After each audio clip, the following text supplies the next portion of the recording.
Well, it's really a great pleasure to be here in front of this wonderful audience and part of this very inspiring day, and also to be back on the stage with Richie Davidson.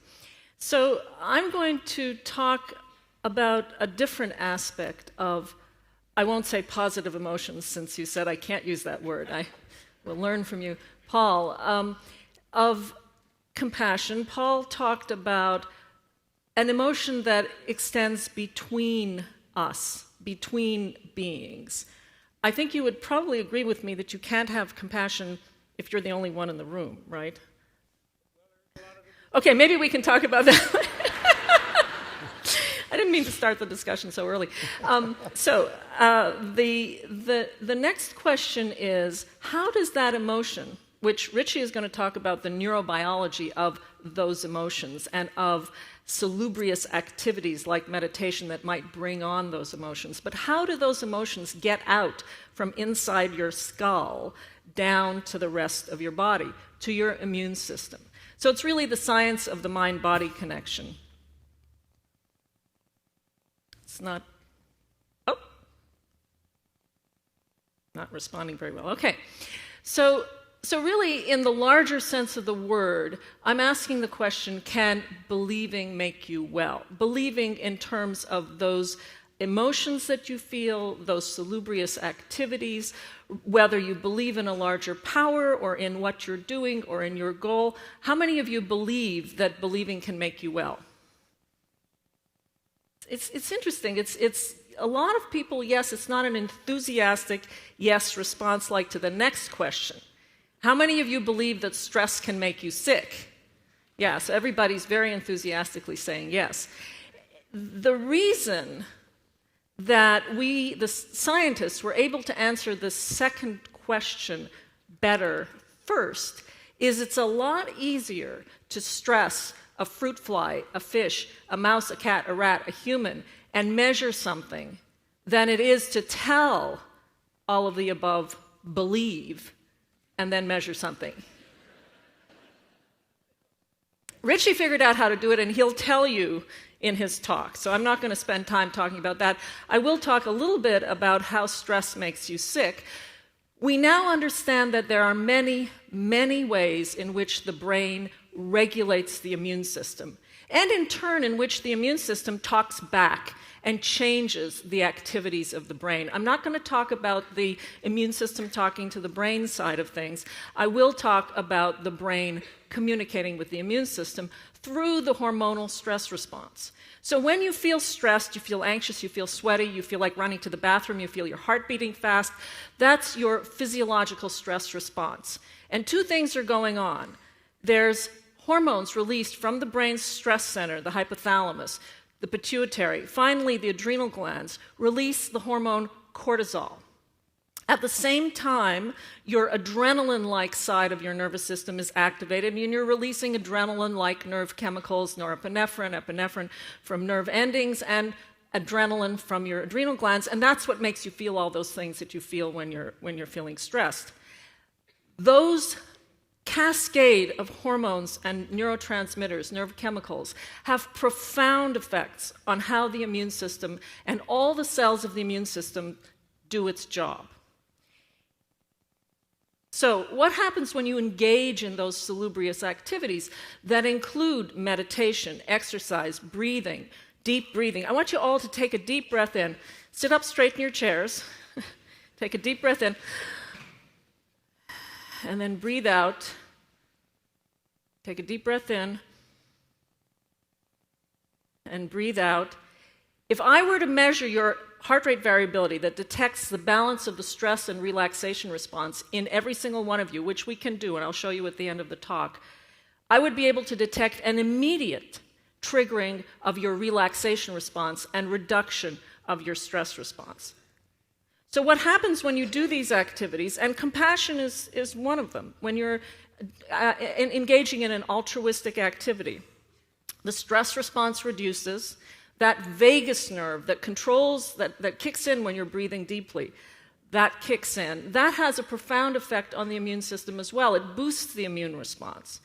The stress response, largely through the anti-inflammatory hormone cortisol, decreases or dampens the immune system's ability to do its job. Anybody who's used cortisone cream for a poison ivy rash or cortisone nose spray for a rhinitis or for asthma knows that cortisone is one of the most potent anti-inflammatory hormones that our body makes.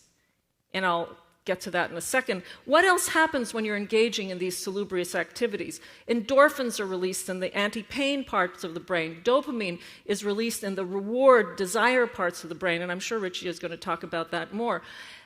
When you are chronically stressed, you are pumping out this anti-inflammatory hormone, cortisone. Cortisol is the physiological form of it.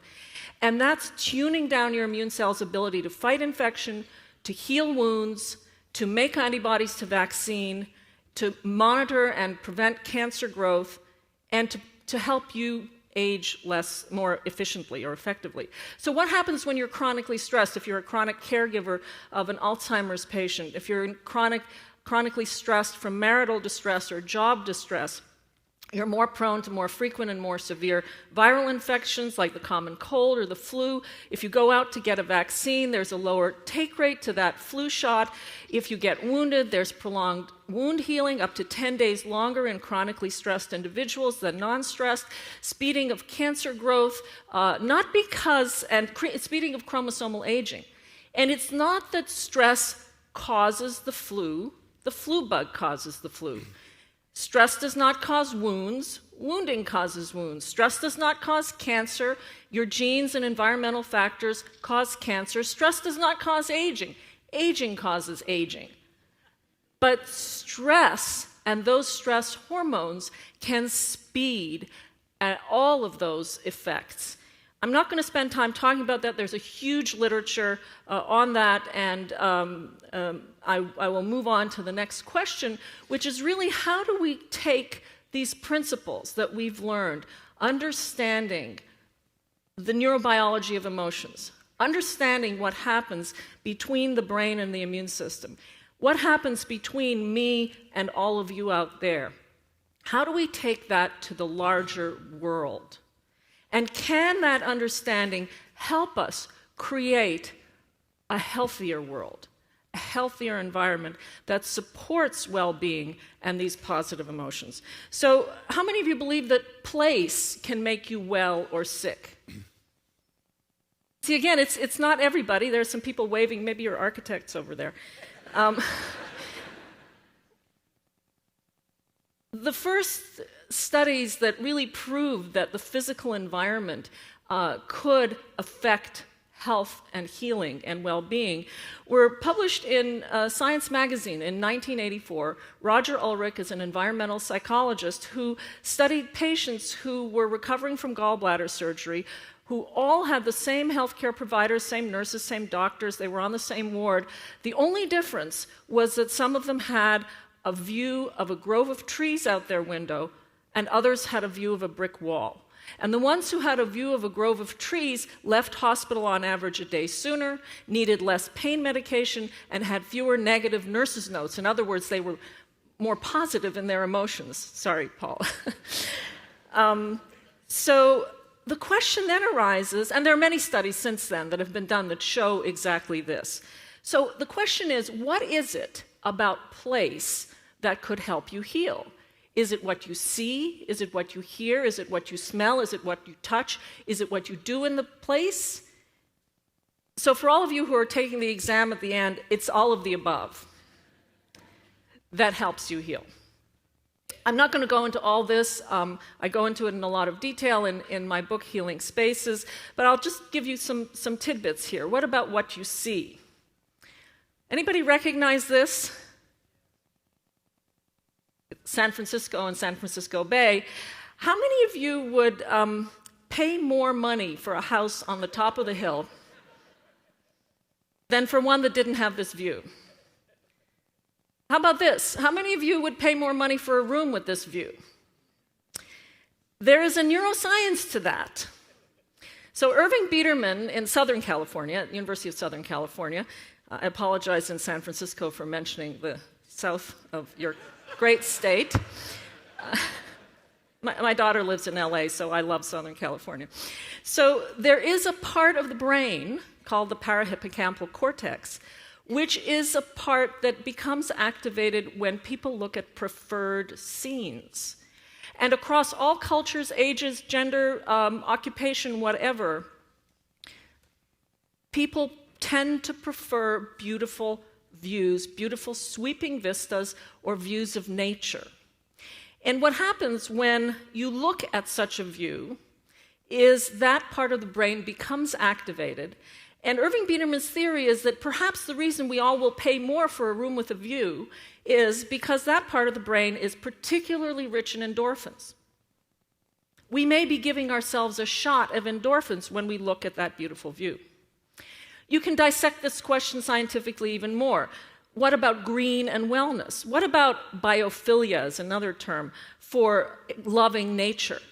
Is it the view? Is it the pattern? Is it the color? Is it the light? I'm not going to talk about this in the interest of time, except light. Light, again, is the easiest thing to study. The effects of light on human well-being, the immune system, whatever you want to measure, because you can control the wavelength, the intensity, and so on. There's a form of depression called seasonal affective disorder, which tends to occur more in northern climes, which occurs when people tend to be exposed to long, prolonged periods of darkness.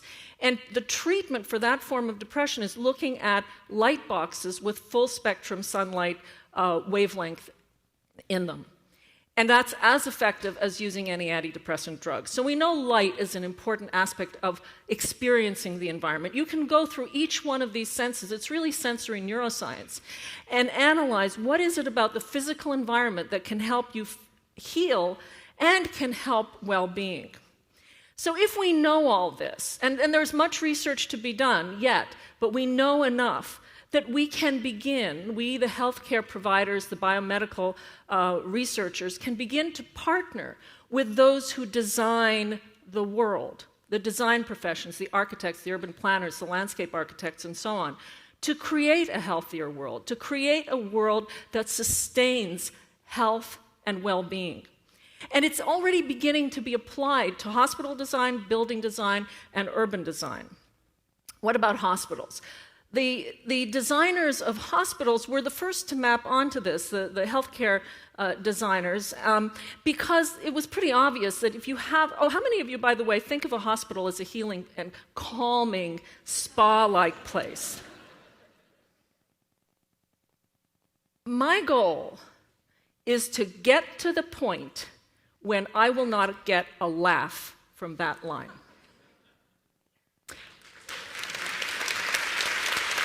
Thank you. So the good news is we're getting there. These are pictures that I've taken from various hospitals I've visited. This is St. Luke's Wood River Hospital in Sun Valley, Idaho. Beautiful views out the window. This is the Diamond Children's Hospital in Tucson, Arizona. Interactive walls. So does this look like a hospital? This is more like Disney World. The children love it. Interactive walls for for the children to play. Tucson Medical Center, also in Tucson, Arizona.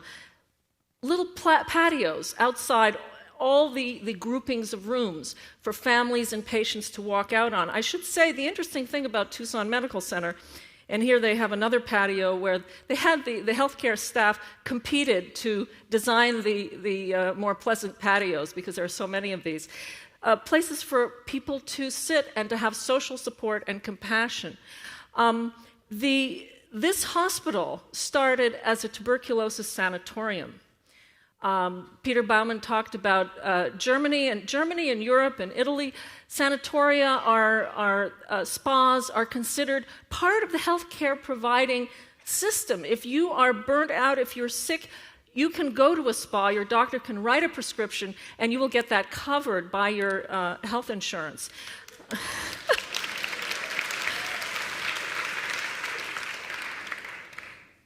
So this hospital is continuing that tradition, and we have come back full circle through the language of science. Here's another example. This is the National Intrepid Center of Excellence at the Walter Reed National Military Medical Center in Bethesda, where I have been collaborating with the Department of Defense on this.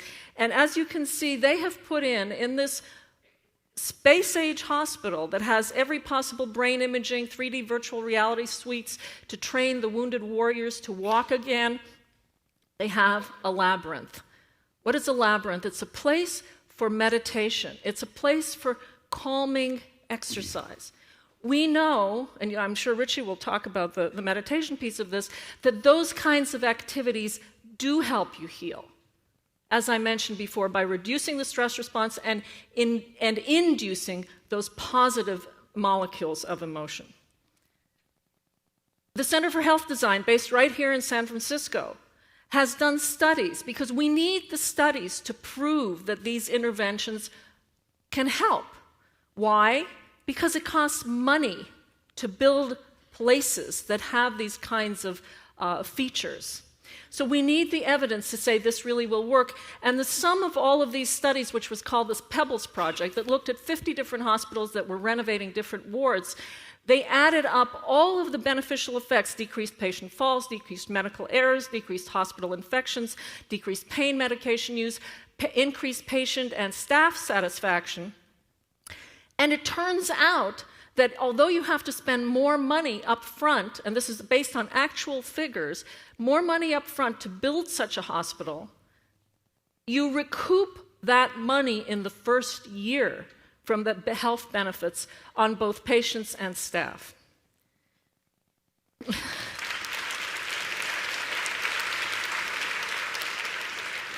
You're a great audience. I love this. What about buildings? So in the design professions, this movement to build healthy places and places for well-being started, as I said, in the healthcare design part of the design professions. What about buildings? Office buildings. We spend most of our space in our work environment, or our schools, right? Well, we did a study with the General Services Administration when I was at the National Institutes of Health that looked at the stress response, and I'll show you the data in a few slides, the stress response in people in old, crummy, smelly, cramped office space that was then retrofitted into new, beautiful, airy office space. And we were actually able to show beneficial effects on reducing the stress response. The Caltrans building in Los Angeles, I got to get some pictures of San Francisco here. And in fact, Google is an example of amazing design of office space, of workplace environment to help support well-being and productivity and creativity of their people. This is an example of a Caltrans building in Los Angeles where they have a skip-stop stair lobby where it's a beautiful lobby and helps people to want to walk up the stairs. Exercise is good for your health. What about urban design? You can put parks throughout cities. This is Chicago. If you don't have a place to put a park, you can put a green space on a roof. This is in downtown Los Angeles. This is Cabrini Green in Chicago. Anything but green. More bullets whizzing by than leaves dropping off the trees. But what did Chicago do? They put in a city farm and a LEED certified green building, sustainable building for the people who live in that area. And you can see, you look on that face, and I think Paul would agree, those faces are happy faces. Place can affect well-being. So the challenge now going into the future is proving whether, when, how, and how much the environment affects well-being.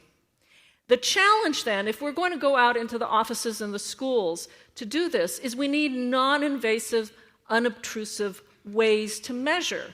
In fact, when I did the study with the General Services Administration, they said, we want to know what the immune system is doing. And I said, well, that's great. We can draw blood. They said, no, you can't.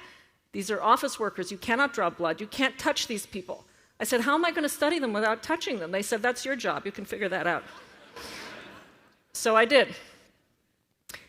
We have many ways. The exciting thing of where we are in science and medicine today is technology is just blossoming to do all of these things. We have psychosocial scales, we have emotional mood scales, but we can also measure the way the brain is acting by measuring things like what I mentioned, heart rate variability, that tells you the outflow pathways of the brain, those important pathways that affect the immune system. We developed a method to measure stress and immune biomarkers in sweat, so we didn't have to draw blood. This is the data from the heart rate from the office space study, where we showed that the people in the new office space had an increase in heart rate variability, especially when they went home at night. When I talk to architects and design professionals, I say that proves that you take your building home with you at night. We know that a low heart rate variability at night is associated with long-term, down-the-road stress-related diseases. We also were able to show that the cortisol, that stress hormone in their saliva, was lower in the people in the new office space compared to the old. And when we developed the method to measure stress and immune biomarkers in sweat, we studied a different population, women with a history of major depressive disorder who were considered in remission. And those women, nevertheless, had elevated pro-inflammatory cytokines, so they had an inflammatory state going on, elevated pain and adrenaline-like neuropeptides, and a decrease in that vagal relaxation peptide, VIP. So they had a shift away from the relaxation response towards the stress response. So where is the future? The future of medicine, which really is here now, is person-centered health. You heard earlier about individual differences and how do we control for these things. Well, we're all very different.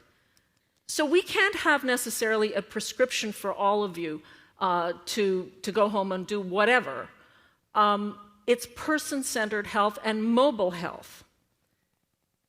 There's a plethora of devices, of non-invasive devices, where you can measure your heart rate variability on your smartphone, where you can, we're at the University of Arizona, bioengineers are developing what they call smart socks, smart textiles, can tell us where you're, by the way, you can wash those socks. So they tells you at every moment of the day how you're moving, how you're feeling, how you're exercising. It may sound a little spooky and scary, but it helps to learn how to engage in those salubrious activities that help you stay well. So I would like to say that the future is not only person-centered health, which implies lack of disease, but person and place-centered well-being, well-being, if you will. And that's how we can maintain our health in the future. So understanding how stress and illness are related to the science of the mind-body connection helps us also to understand belief in wellness, mind-body activities and therapies like meditation and integrative medicine, place and well-being. These have tremendous policy implications for green hospital and urban design, for office design, for environment and health, for prevention of disease, not just absence of disease. The major standard setting and licensing organizations in the design professions, the American Institute of Architects, U.S. Green Building Council, GSA, and on down the list, including even the Vatican, are looking at including health and well-being outcomes in certification of green buildings so that we consider the people in the spaces as well as what we're doing to the space. And at the University of Arizona, we're creating an institute on place and well-being, linking the College of Medicine, the College of Architecture, Planning and Landscape Architecture, and the Institute of the Environment and the Arizona Center for Integrative Medicine to do the research, to develop the curriculum, to create a new landscape, literally and figuratively, that supports well-being and health. So understanding these principles can help us prevent and treat disease and maintain well-being. So I thank you very much.